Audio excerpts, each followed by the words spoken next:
স্কুলের বন্ধুদের সাথে স্নান করতে গিয়ে জলে তলিয়ে গেল 17 বছরের এক কিশোর। এই ঘটনার 24 ঘন্টা কেটে গেলেও এখনও উদ্ধার হয়নি ওই কিশোরের দেহ।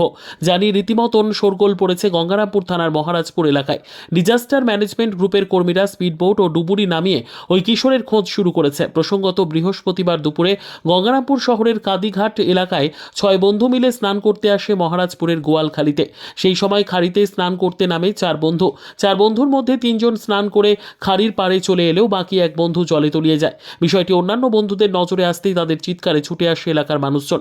এরপরই শুরু হয় কিশোরের খোঁজে তল্লাশি। এই ঘটনার 24 ঘন্টা কেটে গেলেও এখনও উদ্ধার হয়নি ওই কিশোরের দেহ। জানিয়ে এলাকায় ছড়িয়েছে চাঞ্চল্য। আমি আসছি হাতিডুবা ব্রিজে আসি।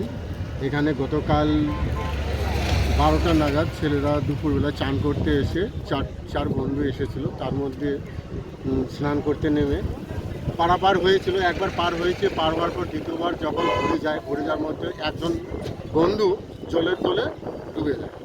তাকে বাঁচানোর জন্য তিনজন বন্ধু খুব আপ্রাণ চেষ্টা করেছে, কিন্তু তাদেরকে বাঁচাতে পারেনি।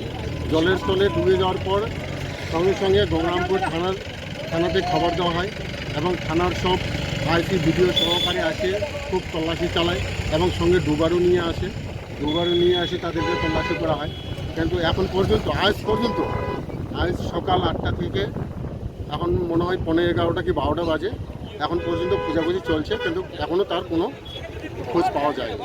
বর্তমানে এলাকার পরিস্থিতি কি রয়েছে? এলাকার পরিস্থিতি এখন খুব ভয়াবহ ব্যাপার, কারণ ছেলেটাকে খুঁজে পাওয়া যাচ্ছে না। মানুষ সব হতাশ হয়ে পড়ে আছে, চতুর্দিকে সব লাইনে দাঁড়িয়ে আছে দেখানোর জন্য, কিন্তু এখন পর্যন্ত তার কোনো খোঁজ পাওয়া যায়নি বা মেলেনি। দাদা, আপনার নামটা একটু। আমার নাম জয়দেব রায়। ব্যুরো রিপোর্ট, উত্তর বাংলা সংবাদ।